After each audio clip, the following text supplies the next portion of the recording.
Here we go. So this is Dan Cerrucci, and I'm with Isidore Johnson. How are you, Isidore, this morning? I'm pretty well. I'm relaxing, enjoying my summer vacation. I know you finished your term at UConn, your sophomore year. Yeah, I'm done with that now. I made Dean's List and everything. Oh, wow. And you've got a busy summer coming up. You tell me you've got like three jobs. Yeah, What's about them? I'm the communications intern for the American Council of Trustees and Alumni, the training director for my radio station, which I didn't think I was going to be doing over the summer, and the regional coordinator for Students for Liberty. So I'm doing like their training too, alongside my AFF writing fellow thing. And you got an internship Yeah. with, is it the Koch Institute? Yeah, the American Council of Trustees and Alumni is through the Koch internship program, which is like Okay. the philanthropic program, like to basically create future libertarian leaders. You are at this time a quite confirmed libertarian. We like liberty. Liberty's fun. It's like leaving people alone and thinking that people make their decisions best on their own. Okay.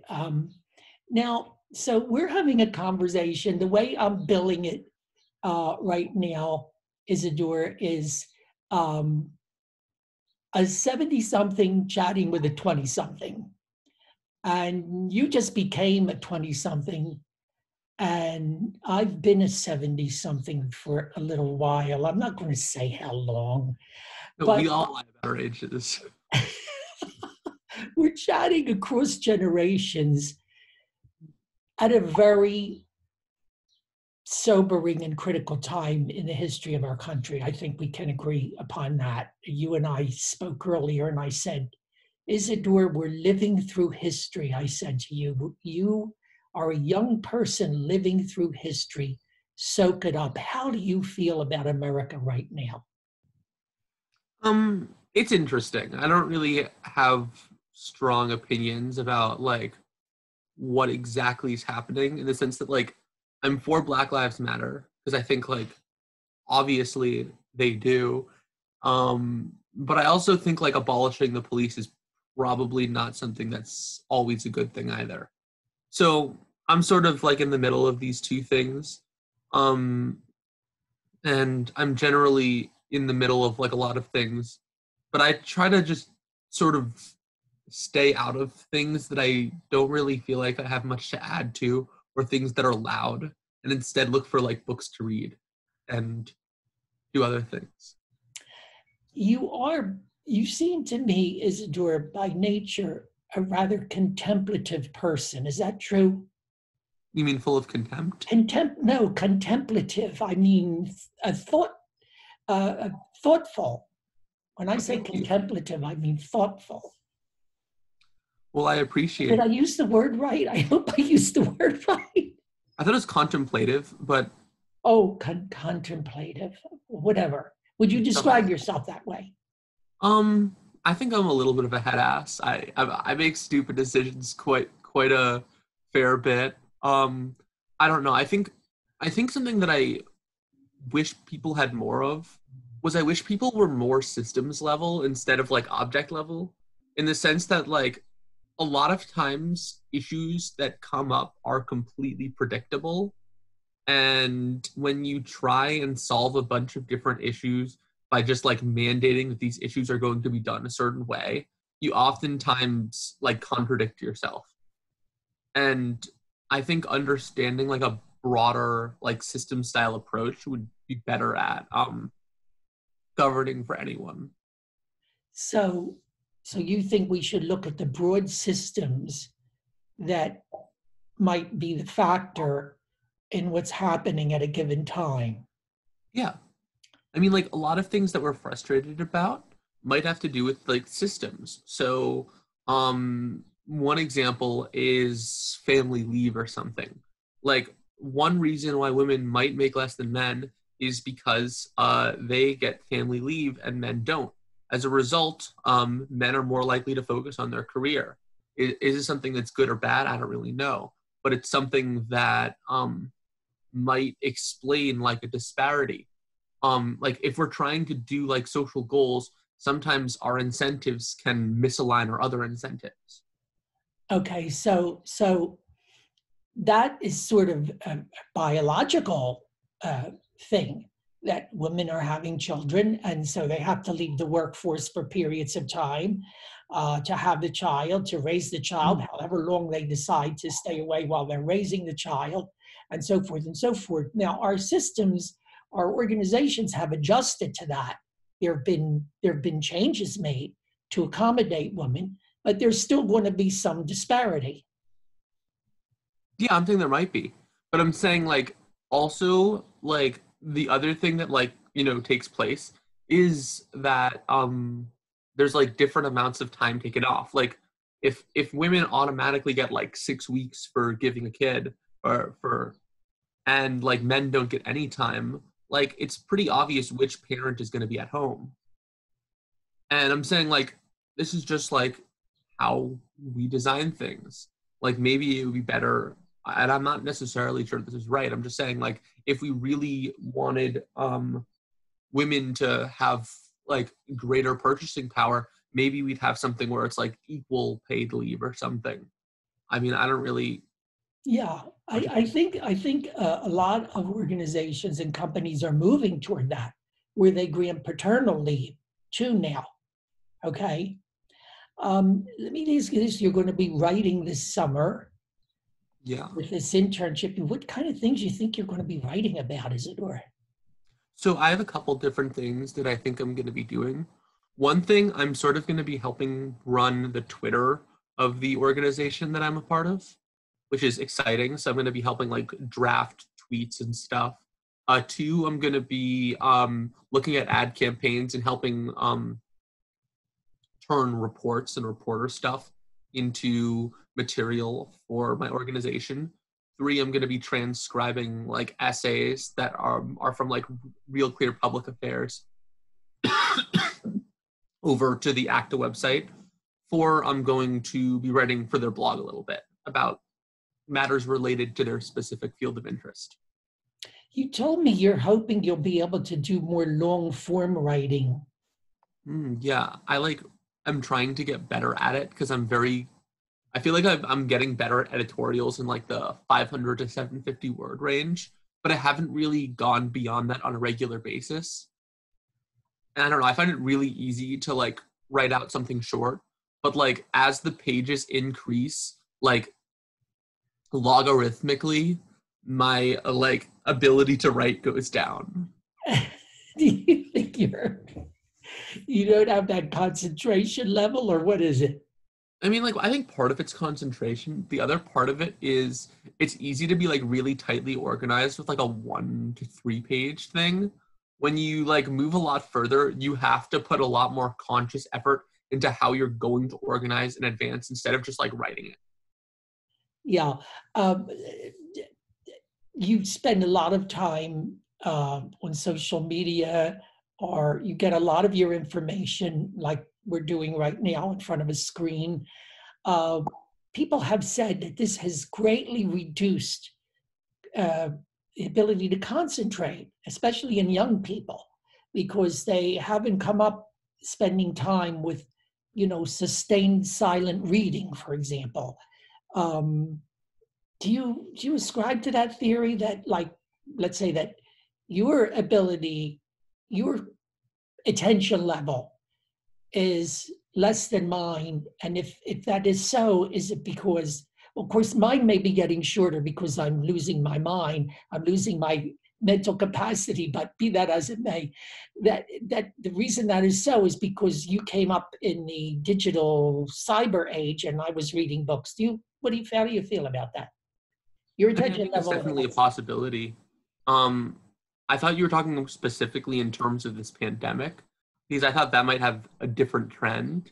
Right. But I mean, like, yeah, I think you're right about like the concentration span stuff. I mean, even when I was younger, like before I really got on my phone, I used to do a lot of reading.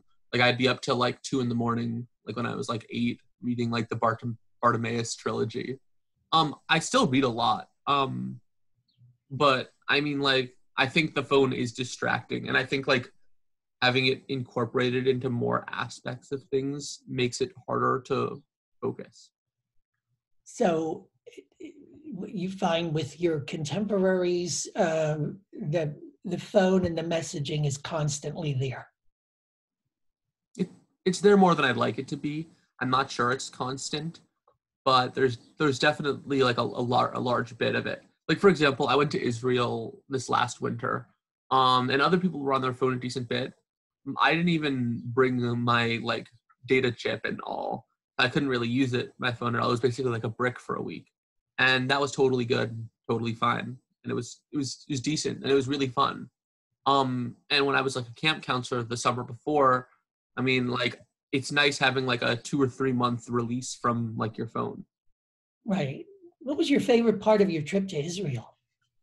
Uh, a part that I thought was really interesting was the Dead Sea. Oh, Um, yeah. I'm sure you've heard of it. It's so weird. I was there. You were? Have you? Oh, You yes. too? Yes, I floated in the Dead Sea for for about 3 seconds. I mean, it was very unsettling to me. I didn't know how to react to it. They kept saying to me, well, just lay back, be comfortable. And I just wasn't used to it. I mean, I didn't know quite what to do. So I floated just enough time for them to take what turned out to be a very, very embarrassing picture. I love that. Yeah, with the Dead Sea, I got one drop in my eye and one drop in my mouth, and those were both painful. So it was really funny, and it was all okay. So like our tour guide like told us to buy water shoes for this overall trip, and he told us to put them away and like be ready. And I was like, okay. So I put them in my suitcase, like thinking I wouldn't need them. And so that's the one day like I'm supposed to use them. So I just like basically had to like walk really slowly into like these pure like salt crystals. And then it was so weird, like coming out of the water, you like feel like you're transforming into like another species or something. Yes, it's very, very strange experience. And they said you should take the mud from the sea or from there and put it on your body and all. I didn't do that because the part that I went in, it was very, very rocky, and we had to walk down all these steps to get down to the Dead Sea, and it really doesn't look anything like a sea. It's receding. It's getting smaller and smaller, and it was nothing, absolutely nothing like I expected it to be. But it certainly was different. That's for sure. It definitely was different. Didn't it feel like it had the consistency of like almost olive oil or something? Yeah, I felt that I definitely wanted to wash it off me after I got out. I was like, it was a little, I felt it was like slimy. It's like Yeah, of slimy. It's course. like a slimy experience. Yeah, it was really weird. And the other part of Israel that I really liked was, do you remember the markets in Jerusalem Yes, or Tel Aviv? fantastic. Yeah, that was like I love markets. I think like that like I think markets in general are something that's just beautiful um and picturesque. Right, Just especially seeing like these mountains the of outdoor spices. markets, the outdoor markets. But now we know that the COVID virus came from an outdoor market in Wuhan, I uh, thought it came from a wet market, which is a little more a wet specific. market, but it is an outdoor market, Yeah. okay, where they have a lot of live animals and fish and stuff like that. And Do you know what a wet market is?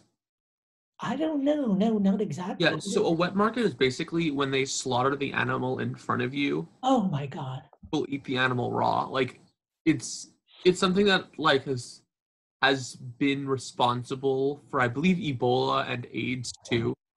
Um Uh-huh. and there's discussions about banning them. I'm not sure if that's like culturally significant enough to like warrant, a challenging discussion on them. Like I don't really know.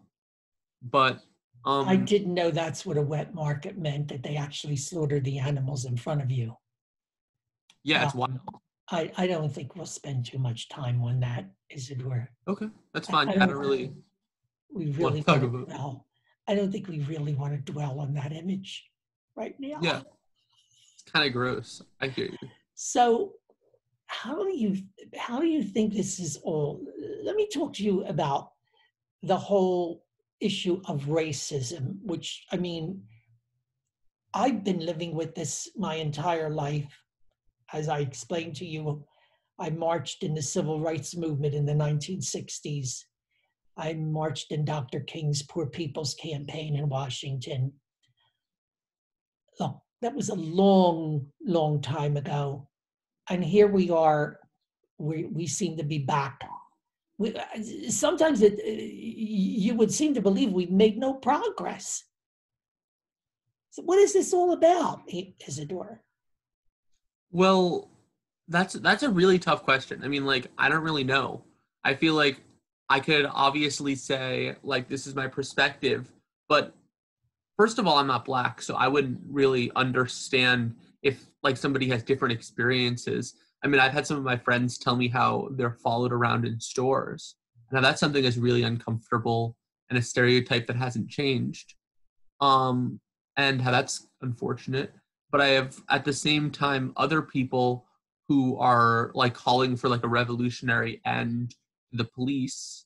And I'm not sure how I feel about that either. I'm just sort of like Like defunding the police?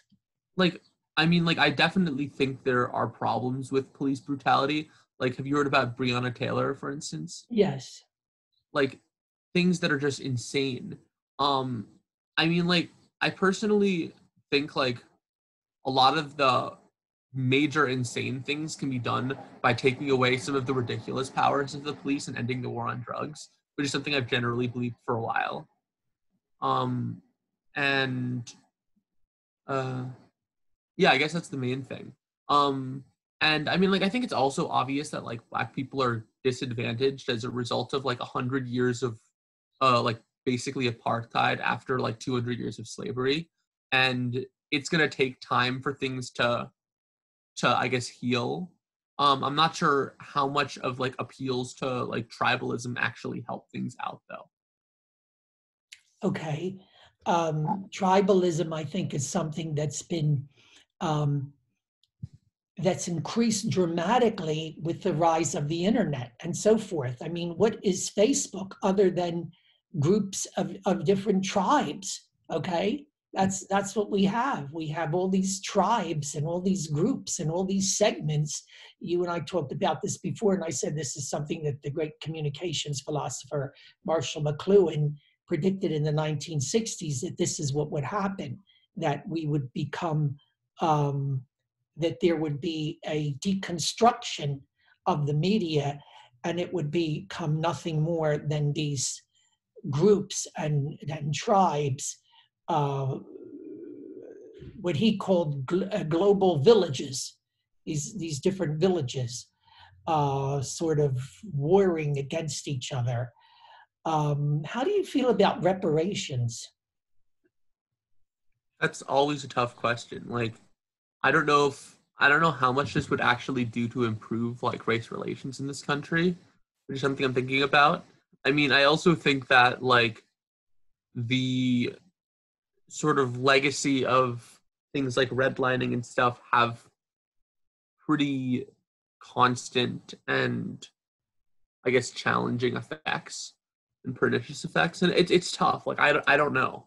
Like I don't really like this is just not something I know very much about, and I don't really like it when people are so dismissive when they haven't really done any of like the reading on it. But I also don't like people who are very impulsive about whether or not something's good or bad. I don't know. I just need to learn more. These things should be more carefully studied. Yeah, I like think like it's not deliberative enough in general. Okay. So so what are you concerned about now? Um, I'm not sure. Like I think there's like so many different things that are going on.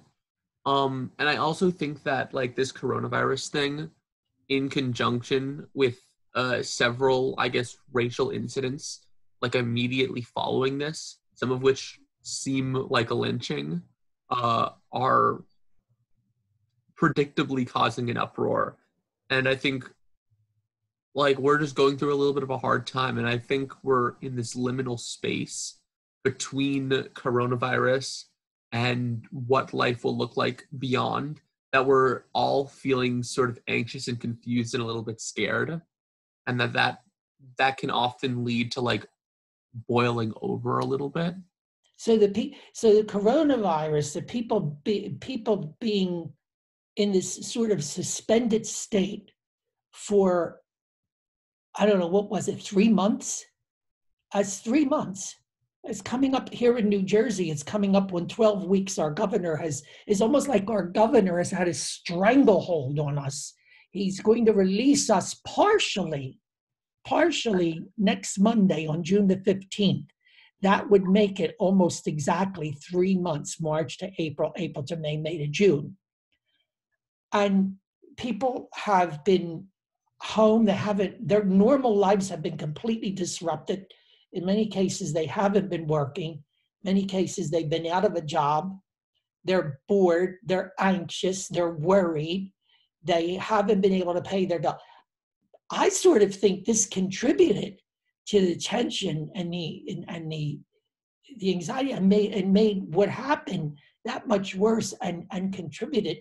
It was like fuel to the fire, and the thing just exploded. Now, of course, nothing can forgive what was done to the black man that was killed, George Floyd. I mean, nothing. There's no excuse. There's no forgiveness. It's just horrifying and dreadful. But the fact that there were all these idle people and this pent up anxiety, I think, was like fuel to the fire. Yeah, I mean, I completely agree with you.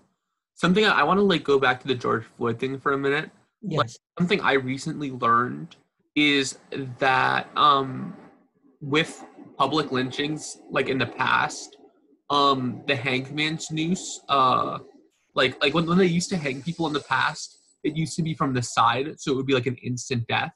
But like anti-civil rights, like Ku Klux Klan leaders would put the noose in the back specifically so it would take people like time to die. And I was gonna say, like, this sort of thing of like the slowly like strangling somebody, I think that's something, as well as like the attitude of the police officer, that really gives us a strong impression that like this stuff isn't going away. And it's really tough. Like if I was like a black leader and I saw something like this, like I don't really know what else I would think. You can understand the rage. Yeah, I'd be horrified. Like this is just incredibly terrible. And something that I think like conservatives have done really wrong on this is to like promote people like Candace Owens, who are like, well, this guy's a criminal. Like, and I think that's like I think it's a really bad and a really callous response, and one that's like not helpful. Because I mean, like, okay, so even if this guy was a criminal, like what was being done to this guy should never happen to anybody, first of all. Like, I think like no one thinks that's okay. And two, I think like we wouldn't automatically know this. And like this guy is doing this sort of without that in consideration.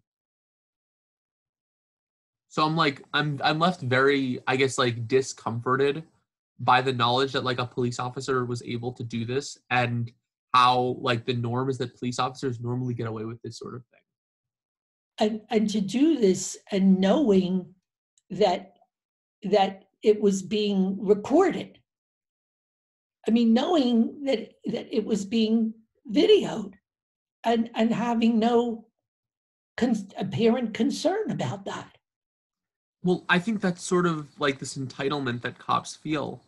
I mean, I think that's like something that's like clearly been happening. You know, we've continued to have the policies of Joe Biden, for instance, crime bills which increase like mandatory minimum sentencing. We've got things like civil asset forfeiture. So basically the cops are not only entitled to be in completely militarized gear, but they're entitled to steal things from people. And also they're entitled not to get sued afterwards, see qualified immunity and back pay from hugely powerful public sector unions. And something that I like really don't like is conservatives should know that like public sector unions are terrible. It's why like people in inner cities can't really get a good education. Like they don't offer the ability for school choice or for life to get better. We know it with construction. Like, why don't we point that same finger at cops? Cops have the same type of entitlement, and we should know better. It's in many cases, it's the police unions that are aligned with the Democratic Party that are protecting the very police officers that the Democratic Party says are the culprits or the criminals here. Yeah, it's a little tense with this because sometimes the Republican Party also aligns with police unions. Okay, right, yes. But like, I agree with you. I'm saying like, I think like there's this like more national attitude, like, you know, Blue Lives Matter, that type of thing, that like puts a lot of entitlement in the hands of police officers. I think like more like liberal voters, so to speak, are a little more skeptical of police than maybe the conservative movement is. Which you feel is a generally healthy thing. I think it's good to be skeptical of all power. So, I mean, I'm skeptical of teacher unions, I'm skeptical of police unions, I'm skeptical of public unions in general. Be skeptical of all concentrated power. Yeah, like concentrated power is bad. Okay. And you pointed out that Biden, the crime bill, he boasted about it at the time. He was an author, and now he's trying to erase that history. And on the other hand, we had President Trump, who nobody expected this of him, embarks on the reform of the criminal justice system. I mean, like, I don't buy that either. I'm sorry. You like, don't buy that? I don't really think he's done anything to reform it. I think his strategy in dealing with this had like no leadership ability. Like, you saw how he was trying to crack down on peaceful protesters as well. Like, I had some of my friends personally in like the DC area that tear gassed for peacefully protesting so Trump could get a photo op at the church. But they said it wasn't tear gas, it was pepper spray. Yeah, like my friend who's there was like, this isn't completely true. Like, you know how like some people lie? Like, that's just what happens.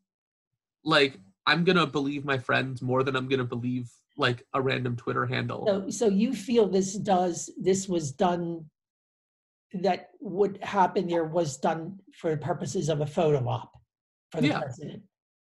Yeah, I think he like has not really shown any leadership in like this capacity, and generally calling peaceful protesters thugs without like acknowledging, I guess, the importance of the movement is something that was like really, I think, poorly done. So now you're a libertarian. You're going to vote for the libertarian candidate, Isidore? Yeah, Jo Jorgensen. Who is it? Jo Jorgensen. And I think you should too. You think I should vote libertarian? Yeah, I think you should vote third party. Like, I mean, like, I don't... Wait a minute, Isidore. You think you're going to convert me? I think I can try.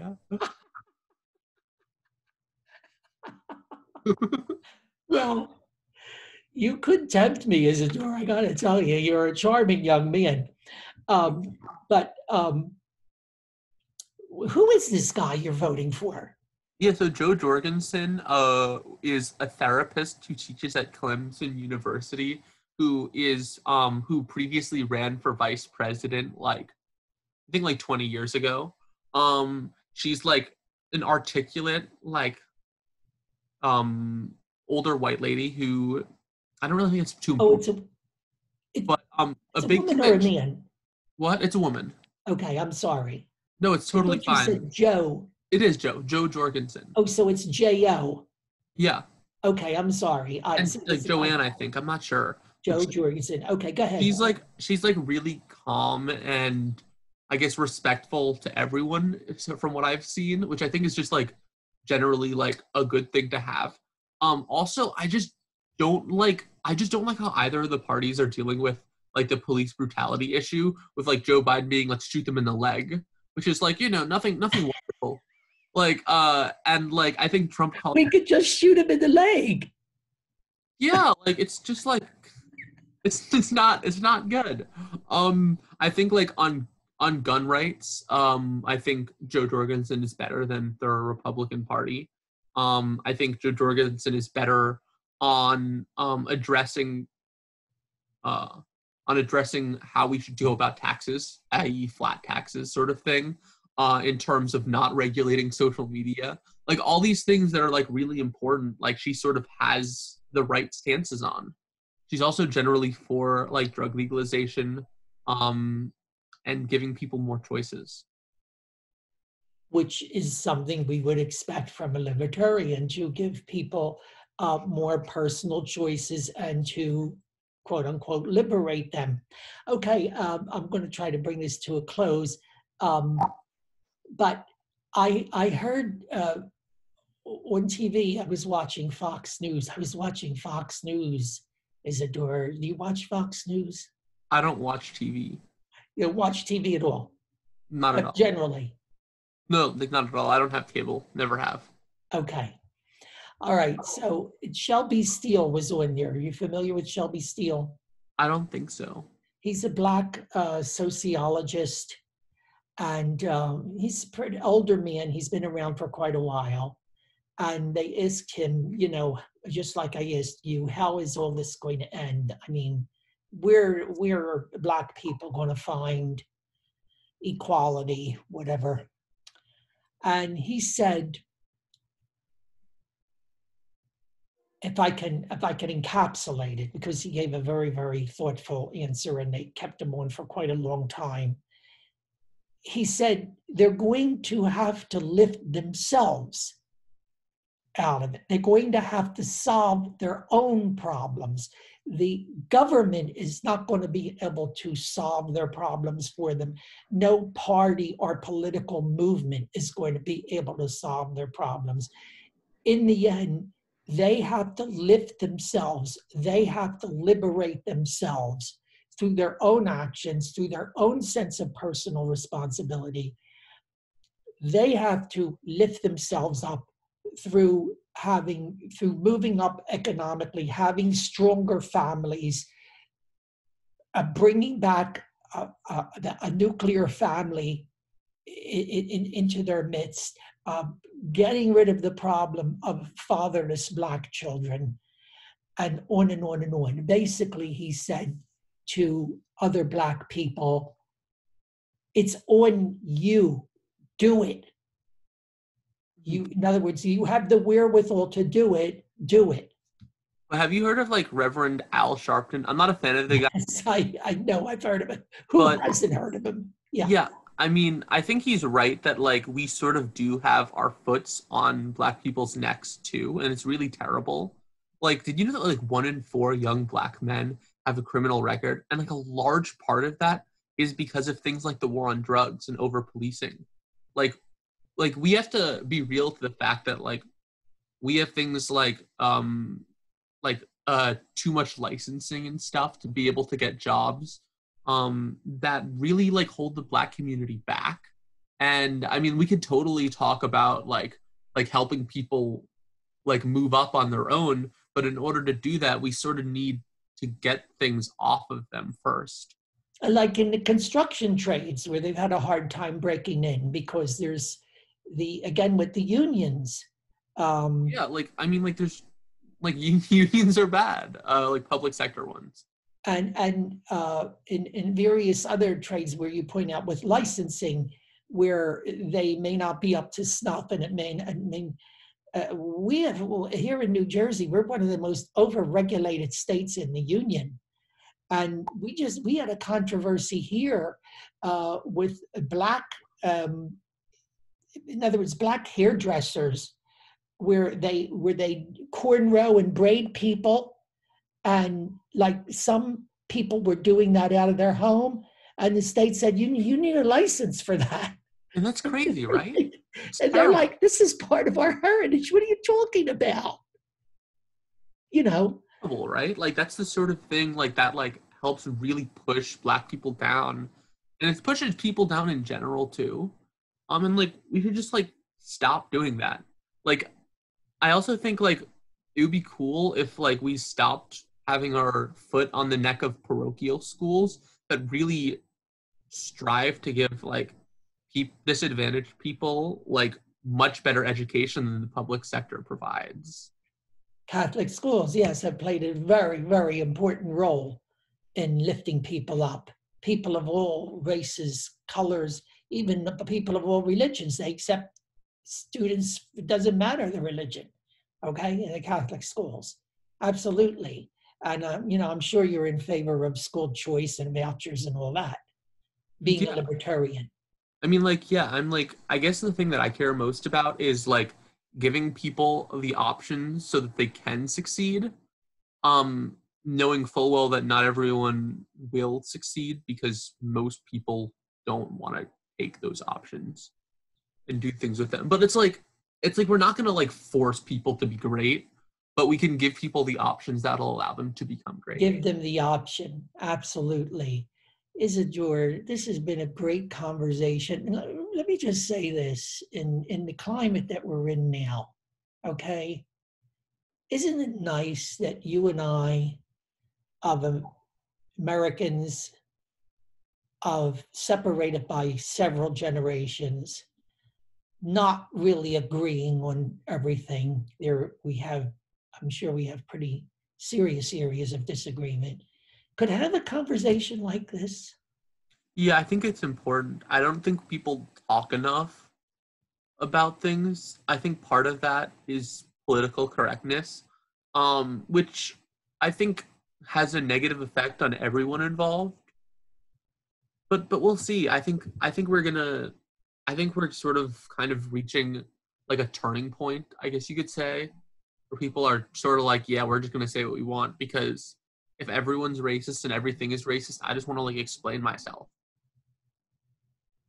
Oh, I think we've got a real problem with political correctness and censorship and all that. I would suspect you're opposed to all types of censorship. Yeah, like one type that I also think like just the right wingers don't really do a good job of condemning people who also like censor. Like, did you not hear about how like Trump's border control stops journalists at the borders to confiscate their phones and look through things? Like, it's just some terrible stuff that like we all could be doing better on. Like, because I mean, like, I definitely am like, yo, like these lefties are like kind of crazy about some things, but like we need like everyone to sort of speak up about the harms of stopping free speech.